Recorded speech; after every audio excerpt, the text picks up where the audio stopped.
네, 안녕하세요. 먹전사TV의 이용입니다. 오늘은 유제품 회사의 분석연구원으로 일하고 계신 송길훈님을 만나뵙었습니다.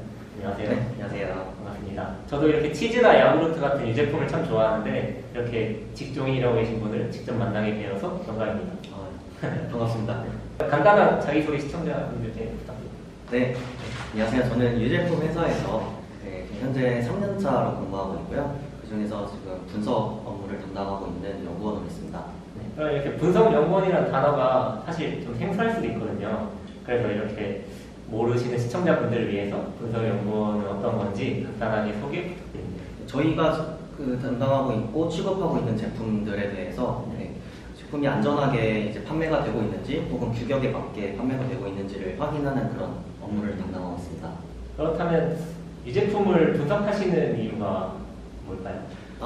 이게 이 제품 안에서도 이제 저희는 특히 발효유 위주로 진행하고 있는데, 특히 발효유라고 한다면은 이제 표시사항에 이제 보장되어 있는 그 유산균 균수가 있어요. 예를 들어서 1000마리 이상 써 있는데 그대로 이제 안에 들어 있는지를 확인을 하기 위해서 그거 유산균이 얼마나 있는지를 확인을 하기도 하고요.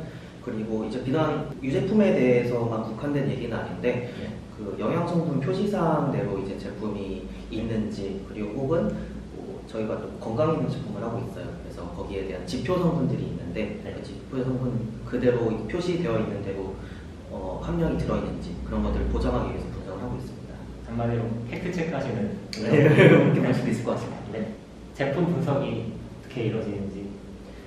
그게 의뢰부터 이제 결과 보고까지 이제 정해진 프로세스가 있는데요.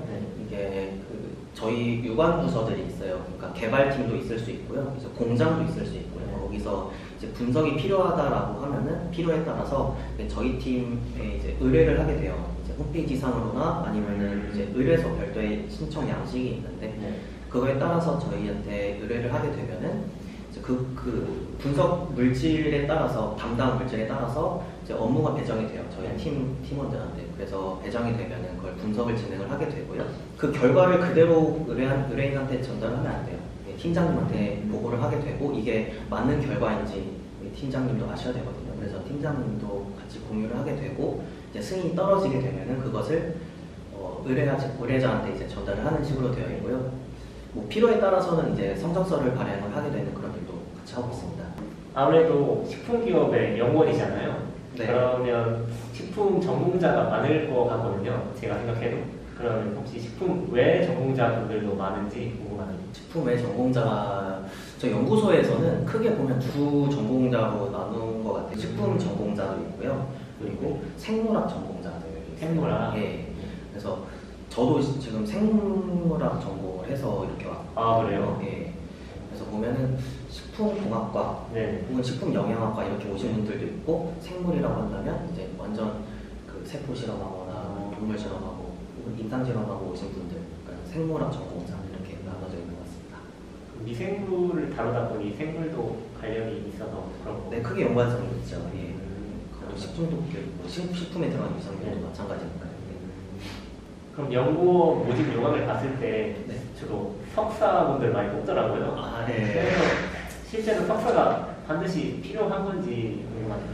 일단 결론적으로 저희 회사는 전부 다 연구원들은 다 석사 이상, 그거는 냉정히 말해서 석사 이상을 요구하는 회사들이 많긴 많아요. 왜냐면은 연구함에 있어서 학술적인 그리고 이론적인 지식을 요하는 곳들이 많기 때문에 특히나 뭐 발효라든지 그리고 제약 베이스의 회사 혹은 뭐 건강기능식품 위주의 회사들이라고 한다면은 그런 것들 학사 말고 이제 석사 이상의 학위를 요하는 것들이 많은데, 제 생각에는 이제 뭐 제품 개발, 그러니까 메뉴 개발이라든지 그런 신성 발표식이라든지 그런 곳은 이제 뭐 학사도 많이 뽑는다고 들었어요. 그래서 한번 가고자 하는 직군이 어디인지에 따라서 그것도 좀 다르게 볼 수 있을 것 같습니다. 그러면 식품 분석 연구원으로서 반드시 필요하다 하는 역량 같은 게 있을까요? 역량이라고 한다면 분석 쪽이라고 한다면 분석 원리라든지 그리고 어떻게 기기를 작동을 하고 기계 분석에 대해서 어떻게 돌아가고 있는지에 대해서 좀 장비 측면에서의 지식이 좀 있으면 좋을 것 같고요. 그리고 분석학적으로 이제 좀 이론적인 지식이 많이 밑바탕이 되어 있으면 좋을 것 같습니다. 근데 보통 기기 분석 같은 그런 기기에 대한 이해는 회사에서 알려주지 않나요? 그렇기도 한데 네. 좀 이제 뭐 회사에서 다루기 이전에 지식들을 쌓을 수 있는 기회는 조금씩 있거든요. 뭐 아, 그래요? 실험실 같은 거? 자격증도 있을 수 있고 아. 말씀해주신 뭐 실험실에서 그러니까 학부 연구생을 저는 개인적으로 하는 것도 나쁘지 않다고 생각이 들거든요. 거기서도 배울 수 있는 게 충분히 있기 때문에 네, 많이 공부해 주시는 게 좋을 것 같습니다. 그럼 입사시 필요 조건 같은 게 있을까요? 예를 들면 자격증이랑 대외활동 그런 가장 우선시 된다면은 인턴이 가장 중요한 것 같고요.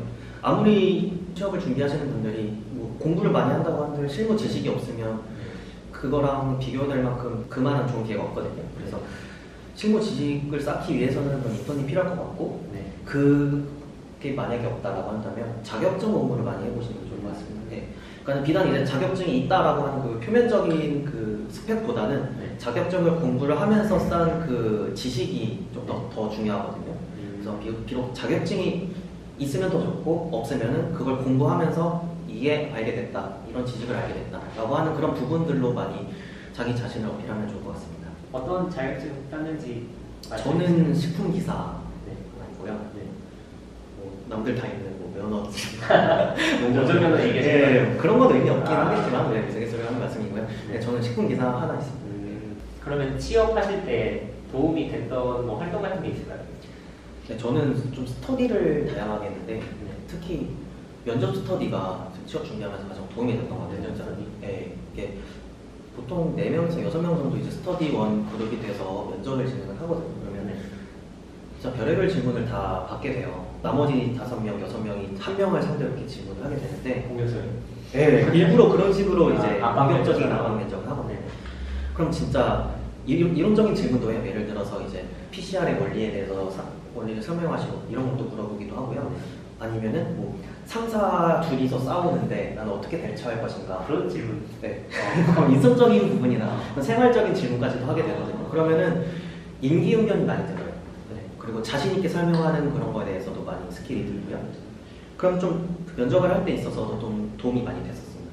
그럼 반대로 취업을 하실 때 도움이 되지 않았던 활동 뭐 이런 게 있을까요? 내가 생각했을 때 이거는 도움 될 것 같은데 했는데 막상 해보니까 안 됐다. 네. 오히려 네. 면접 스터디랑 반대로 자소서 스터디는 도움이 많이 안 됐어요. 자소서 스터디네.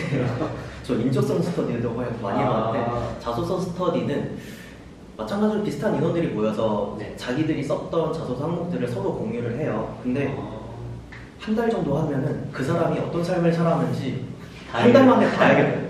그러면은 진짜 네. 아무리 첨삭을 해준다고 해도 똑같은 내용들이거든요.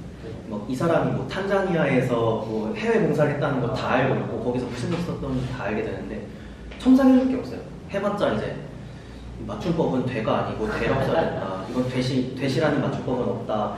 그것만 봐주게 되고 오히려 자소서 스터디 하는 것보다는 자소서를 쓸 때 조금 비용을 투자해서라도 좀 아니면 기회를 만들어서라도 전문가들한테 의뢰를 하는 게 훨씬 더 도움이 되지 않을까 이렇게 생각을 하고 있습니다. 그럼 마지막으로 분석 연구원이 되고자 하시는 분들께 네. 한마디 정도 해주시면 감사합니다. 네, 분석 연구원이 되고자 하신 분들은 네. 좀 많이 학술적으로 그리고 이론적으로 많이 공부를 해두시는 게 좋을 것 같고요.